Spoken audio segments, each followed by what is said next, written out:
अच्छा, जैसे शैम्पू में भी यही सब चल रहा है आजकल। आप शैम्पू देखते होगे, शैम्पू 1 रुपए से लेकर 10,000 रुपए तक की एक बॉटल अवेलेबल है, ठीक है। अब किसी शैम्पू में ये बताया जा रहा है इसमें प्रोटीन रिच शैम्पू है, किसी में बायोटिन है, किसी में ये है, किसी में हर्ब्स हैं। क्या शैम्पू में कोई कंपाउंड जो यूज बताए जाते हैं कुछ यूजफुल है शैम्पू में? कोई भी शैम्पू जो हमने महंगे से महंगा और सस्ते से सस्ता, ये सब कुछ एक ही केमिकल है, एक ही केमिकल है जो है साबुन। ठीक है, वो सल्फेट फ्री हो सकता है, विद सल्फेट हो सकता है, बस यही डिफरेंस है। और इसमें भी कोई बहुत ज़्यादा डिफरेंस नहीं है कि सल्फेट वाला कर रहे हो सल्फेट फ्री कर, it's not a huge difference. कुछ सिलेक्टिव केसेस होते हैं जहाँ पे वो मैटर करता है सल्फेट करना या नॉन सल्फेट करना, लेकिन ये सब कुछ एक साबुन है जो आपकी, चाहे वो स्किन हो या हेयर हो या कपड़ा हो, इसकी गंदगी निकालने के लिए बना। बस शैम्पू आपने आज शैम्पू किया होगा, कल क्या होगा, कितनी देर तक लगाया शैम्पू अपने सर पे, कितनी देर तक छोड़ा शैम्पू? आई थिंक 30 सेकेंड्स वो थोड़ा सा मसाज करा, बहुत एक दिन मन किया तो मिनट छोड़ दिया होगा। ये साबुन की तरह ही काम करेगा, ये दवाई की तरह काम नहीं करेगा। अब इसमें चाहे मैं प्रोटीन डाल दूं या बायोटिन डाल दूं या मिनॉक्सिडिल डाल दूं या जो मर्जी रिडेंसिल डाल दूं, ये साबुन की तरह ही काम करेगा। दवाई की तरह काम करने के लिए हमें बहुत देर तक उसको छोड़ना पड़ेगा। तभी हम सीरम्स वगैरह जो लगाते हैं रात भर छोड़ते हैं। इवन हम जो अनियन जूस लगाते हैं उसको 2 घंटे तक छोड़ते हैं, तब वो जाके रूट तक पेनिट्रेट करके दवाई की तरह काम कर पाता है। तो ये प्योरली एक मार्केटिंग गिमिक होती है। मेरे से जब पेशेंट पूछते हैं डॉक्टर साहब कुछ एंटी हेयर फॉल बता दो, मैं उनको बताता हूँ कि कोई भी यूज़ कर लो जो आपको अच्छा लगता हो, ज़्यादा फर्क नहीं पड़ता है, अनलेस मुझे देखना है कि इसमें सल्फेट फ्री दूँ, विद सल्फेट वाला दूँ। बस हैवी केमिकल्स नहीं होने चाहिए। हैवी केमिकल्स नहीं होने चाहिए।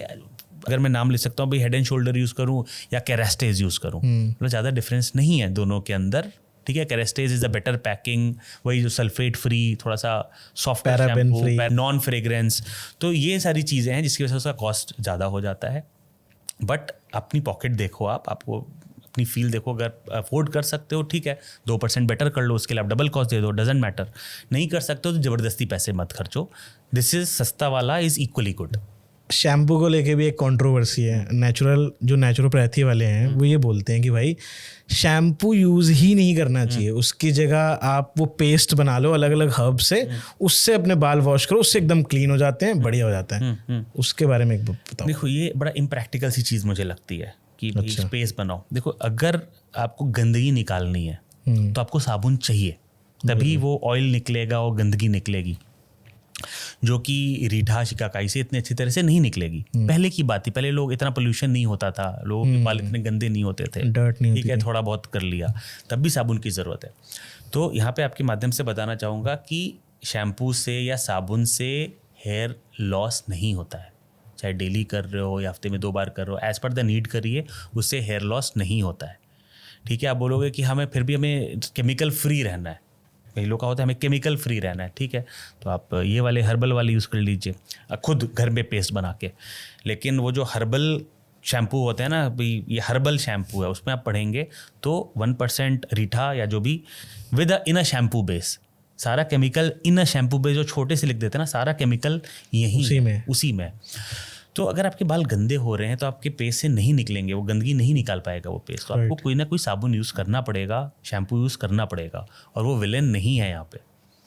और मैं ना शैम्पू बनाता हूँ ना मैं शैम्पू बेचता हूँ, इसलिए ऐसा नहीं है कि इसलिए मैं बोल रहा हूँ आप शैम्पू करिए। ये साइंटिफिक बात है, ये लॉजिकल बात है, इसलिए मैं बता रहा हूँ कि बाल गंदे हैं तो आप शैम्पू करिए। आप रोज़ जिम जा रहे हैं, रोज़ पसीना बहा रहे हैं, गंदे हो रहे हैं, तो आप हर दिन शैम्पू करिए, उससे प्रॉब्लम नहीं, उससे आप जल्दी बॉल्ड नहीं होंगे, ये गारंटी है। मतलब उसकी कोई टेंशन नहीं है, कोई टेंशन नहीं है। लेकिन मार्केटिंग के भी गिमिक में मत पड़िए कि ये एंटी हेयर फॉल शैम्पू है, ये अच्छा शैम्पू है, शैम्पू नहीं, लोगों को ऐसा लगता है कि जितना महंगा शैम्पू है उतना बढ़िया है। ये बिल्कुल गलत है ये। और ये भी जो भी थोड़ा सा सोचे इस बात को, पढ़े उसके लेवल को, उसको पता लगेगा नहीं ये नहीं है। ठीक है, मैं अगर अफोर्ड कर सकता हूँ, मुझे अच्छा लग रहा है ये शैम्पू, तो मैं कर लूँगा उसको। ठीक है, 1% के लिए थोड़ा सा पैसा extra, but huge difference, deal breaker difference, बहुत ज़्यादा डिफरेंस तो नहीं होता, माइनर डिफरेंस, इनफैक्ट बोलूँगा कोई डिफरेंस नहीं होता।